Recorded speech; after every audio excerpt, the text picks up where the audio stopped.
everyone, I'm Swan Sit. I used to be the head of digital for companies like Nike, Revlon, Estee Lauder, and that encompassed everything from e-commerce to digital marketing to social, data, and apps. So basically, do a digital transformation.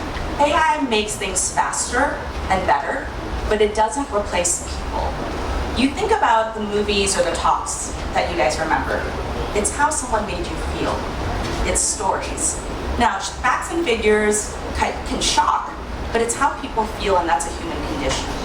So when I think about the opportunities, it scales the ability to do more work faster, but it's garbage in, garbage out, whether it's the commands in the algorithm or the data, which, by the way, is the biggest problem, right?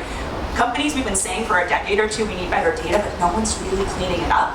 Now it's actually, now it's actually under fire. So I think the opportunity is taking the mundane things out. Instead of designing pixel by pixel, you can actually leapfrog that. And to be fair, when I first started thinking about AI, somebody checked me and was like, that's a rounding error. So Anish Malwani is the chairman of LVMH North America. So I was like, dude, your creative team can go from 100 people to 3. A creative director who understands the brand, somebody who writes AI prompts, and maybe someone who's doing like graphics corrections and color correcting.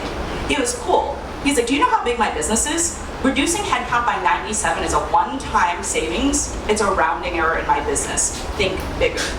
So now we think about things like, okay, if we know enough about this consumer, all the sites they've gone to, all the products they buy, and the content they consume, imagine if we ingest a celebrity's voice like Paris Hilton, right?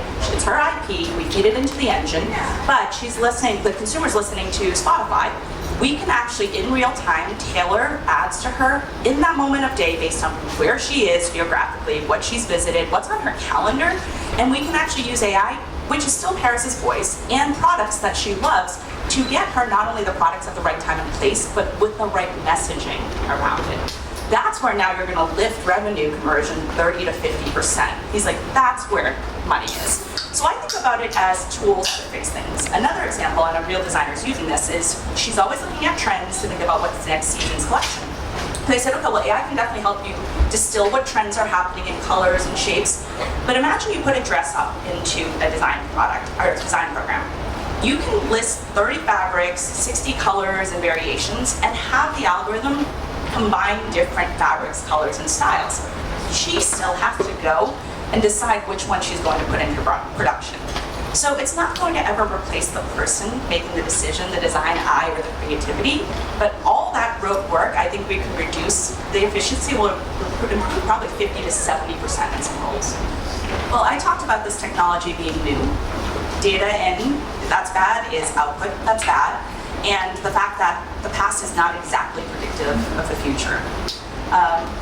One other thing, that there's an element of regression to the mean. So Amazon does a great business because if you're looking up, say, an iPhone charger, they sell you the most popular iPhone charger that's gotten the most sales and the highest ratings, right? That's great for standard commodity products. What it's not great for is things like style, because if you try to buy the best-selling jeans for women, it's going to be kind of mom size from the Midwest in a straight cut. It's not what shows up in LA and New York. And so data is only as good as taking averages. So I think the risk of when we're talking about creativity is if you rely too much on AI, the data is going to tell us what is most likely to sell or what's most popular. I wonder then if we're really going to get into independent thinking in terms of can they predict the next indie music artist or the most avant-garde designs. That's where the human element comes in. So it's still a measure of both. It can help with the road, it can even help with trend prediction, but if you want something innovative, it's all based on past data, so I don't know how it actually creates things that are in white space. If you think back to when we used to send handwritten notes in the mail, it's like saying, what's the balance between when we got email and we sent things in the mail, right? It's a sliding spectrum. And we're so early. I think in the early phase, let's say the early adopter phase before we cross the chasm, it is experiment wildly, but audit everything, right? I would never let an email or a DM or a video edit go out unless I watched it manually. At some point, I'll probably trust it a little bit more and skim or have someone on my team do it. And at some point, it's just going to be better at it than I am. So you'll probably just hear from my bot.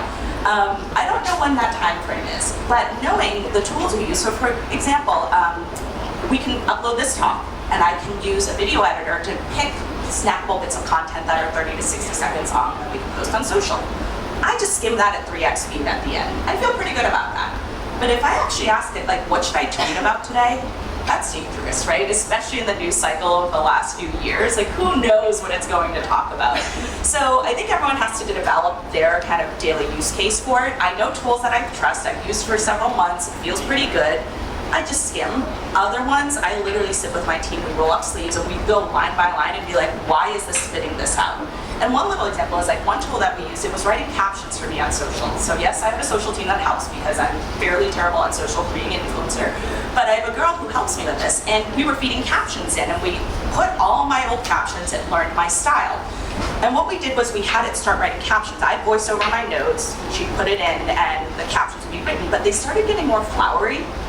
And so what we do is in the meeting, I'd edit it and say, oh no, this sounds like, you know those inspirational posters on people's offices where like an eagle soaring? It started sounding like that. So I was like, okay, we gotta go back and trim this. So we were cutting like volume of captions down 30–50%, but we weren't feeding those back into the engine to learn. So at one point, this caption was literally 6 paragraphs long. I was like, this is social, this is not long form. So even within a set process, I have to go back and edit myself because we didn't go back to teach the model the changes we were making. We were so busy in a social cycle, we had to push content every day.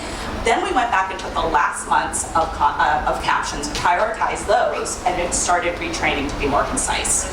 So I know it's such a simple example, but it's not ready to just set it and forget it yet.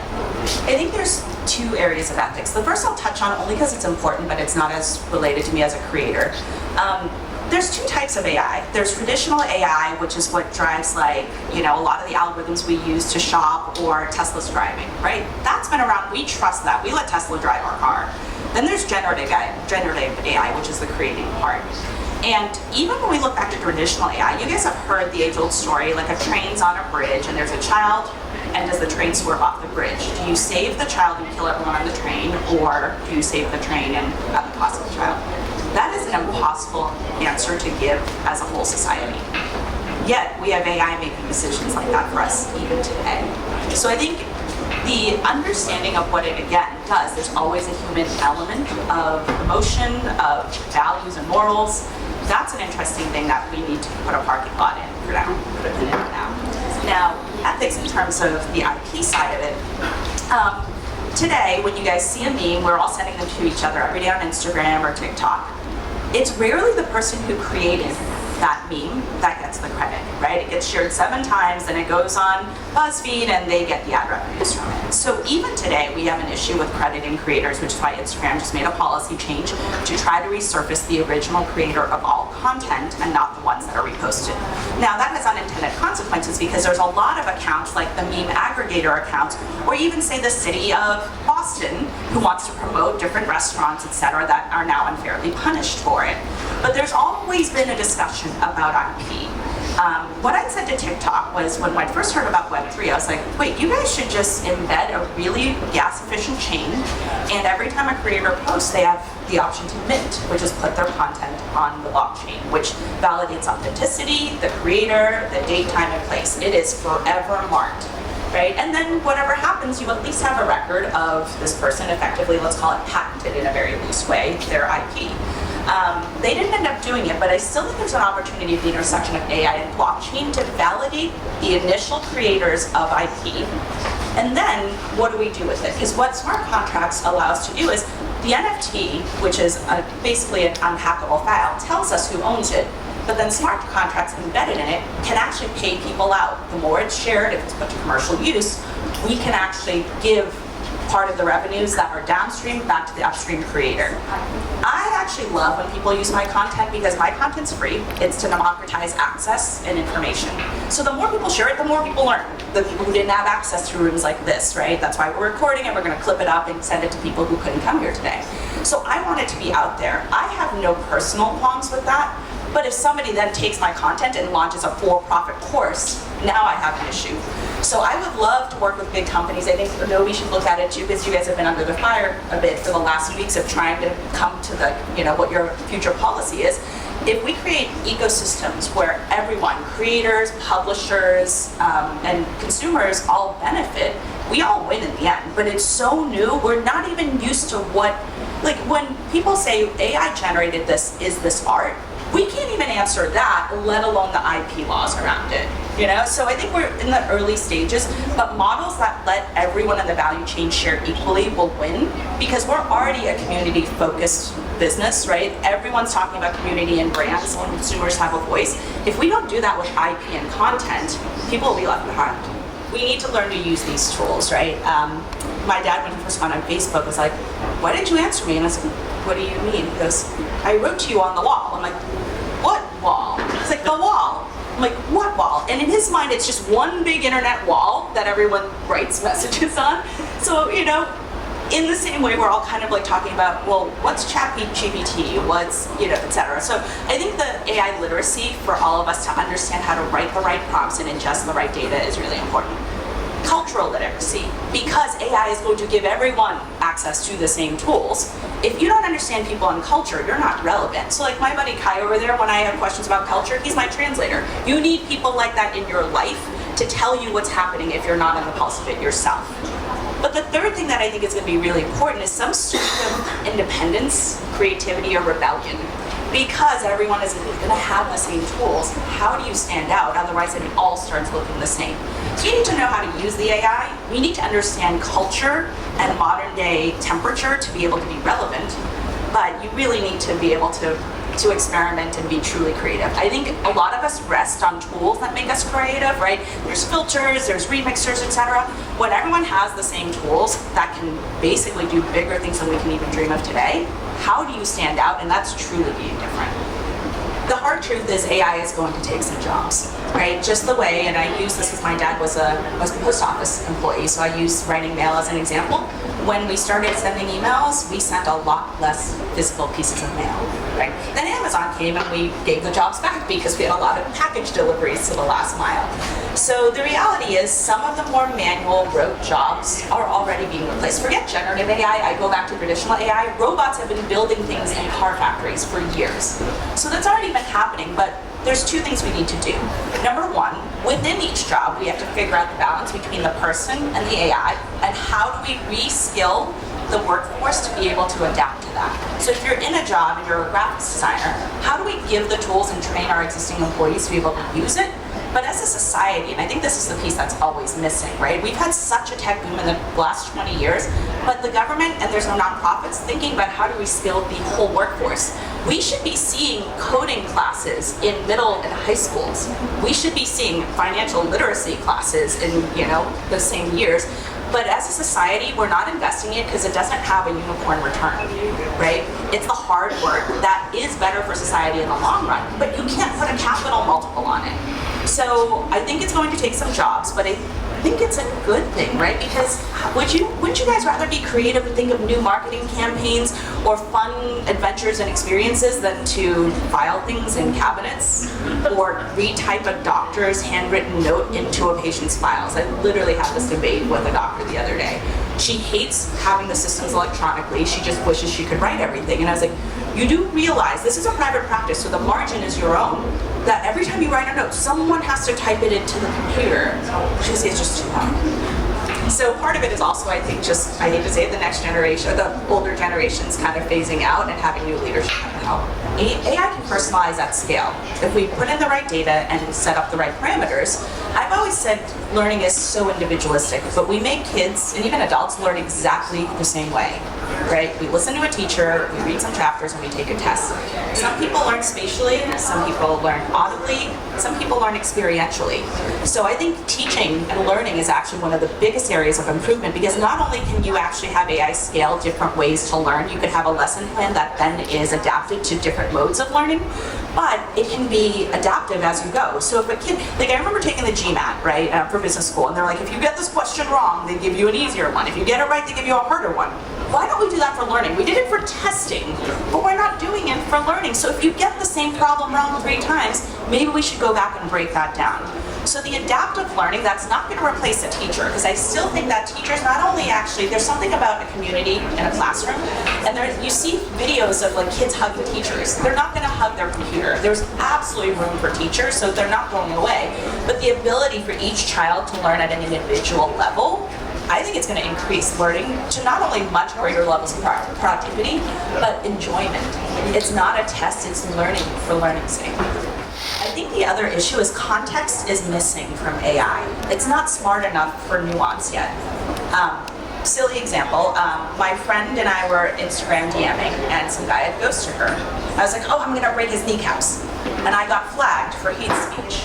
And, you know, like I had to wait like 3 days, or I was being shadow banned. I was like, I was joking with my girlfriend. If you had context about my entire history on just even your social platform, I do a lot of good, and I've never, like, it literally thought I was going to go break someone's kneecaps, right? If only I was, you know, so beefy and strong. So context is wildly missing. Even down to like understanding nuance of things. And any creator who's been on Instagram knows the last 6 months the algorithm has been terrible. They tried to change a few things, and I heard this directly from some people there, they broke some stuff. Like, it is fundamentally broken right now. Because people who have millions of followers are getting like 200 likes. So something's wrong, we're all a little panicked. I posted a video on New Year's Day, and it got 32 million views. And I got then tanked for my visibility for the next 6 weeks because the algorithm is very linear. It said, okay, well, this video you posted, you got this amount of engagement, so all of the subsequent videos should have that same level of engagement. Oh, you didn't, it's a bad piece of content, and it tanked my engagement for 6 weeks. So what did I have to do? I had to slog and just post stuff. Not that it was good or bad, they said just post enough that it gets out of your last 6-week average number, and now I'm back. That is a terrible way, because honestly, there's too much content out there. We need quality, not quantity. I would gladly pay for a social platform that actually showed good content that was relevant to me versus keeping me on the algorithm and the platform as long as possible. But that is one example of wasting everyone's time. The creator's time, the audience's time, because they said if you just do enough posts, it'll fall off your last, you know, X number of post average and you'll be back. Let me ask a question on that. This is for all of us philosophically, and I know you have a philosophy background, so you're going to roll with me on this. Okay, so someone has asked me if you ingest all your past talks and AI spits out a talk. Is that you? And I said, well, yes, of course. And they're like, but is it really? Because people say, well, AI that generates music, that's not art, that's not music. And so I was grasping for an analogy. So if you think back to animated movies, there was a time where people hand drew Mickey Mouse and all the movies from way back when. Then we got animation tools, and someone can say, here's a sketch of Mickey, and it went from, you know, make his feet a little bigger to make him walk down the street. So when a Disney movie comes out, are we saying they don't own that IP because they use tools? Somebody still told it what to do, or maybe we just say, actually take Mickey on an adventure and it spits out a whole feature film. Are we now going to say that's not art? I don't know, but that's the closest analogy I could come to something that was completely human and hand done. Then we had a tool to do it. Now is that all of a sudden not art? And I think honestly in 5 years this won't be a conversation. Just the same way when people used to fight me about, I'm not going to buy anything online because I don't want to, you know, my credit card gets stolen. I'm like, did you take an Uber because you bought that online and then you got into a stranger's car or you slept in a stranger's bed? So behaviors will change with adoption, and I think in 5 years we won't even have an argument about whether this is art or not. Is it good? This is like the invention of the internet. Right? If we could all go back to the late 90s, how many of us would be like, oh, maybe I should have worked at Google or Facebook. And while I think it's supercharging what we do, it's still what we do already. I was at South by a couple years ago, and Tony Hsieh, the founder of Zappos, had just passed away earlier that year. So there was a memorial dinner for them, a small group of, say, 50 friends whose lives he touched. And I sat next to this guy named Phil, who was like in Miami Vice, pink and turquoise, and he was this lovely man, had great conversation about things that we learned from Tony, and that was it. So this is 2 years ago at South by. The next night, I go to a Sandbox party, which is a metaverse company. And Paris Hilton is DJing. It's a completely different vibe, right? There's techno music, there's avatars all over the walls, and Phil walks in, and Phil kind of looks like a little bit of a boomer, right? And he's with his boomer friends. So I'm like, how did he get here? So Phil walks in, and he walks up, and he's like, Swan, are you involved with this? And this is the hand motion people make when they don't understand something that's technological. So I assume, like, okay, he's kind of a boomer, he doesn't know what this is. And so I was like, Sandbox is a metaverse company, which means it's a virtual digital world, and there's an economy, you can interact with other people, and this is an avatar, which is a digital representation of who you are, and that's Paris, and that's Snoop, so I'm droning on. And he's like, Swan, he's like, I know what an avatar is, I created Second Life. So as I'm mortified, I realize, wait, all this is iterations of things we already know, right? Avatars in a metaverse are just video games come to life with a one-to-one or one-to-many interaction, right? AI, in a generative sense, is the reinvention of traditional AI, which we all use today. When we use MapQuest or did use MapQuest, and now we use Google Maps. Like, way back then, we had algorithms telling us where to drive. So this is stuff we use today. Be curious, don't be afraid of it. Because when I think back, I was one of the first 3,000 people on Facebook, and I didn't do anything about it, because I was like, is this going to be a thing? It's one of the first 3,000 people on Clubhouse, and now I get to be a creator and get to share thoughts with you guys. So I think if you're the least bit curious, tons of resources, tons of people, just go after it.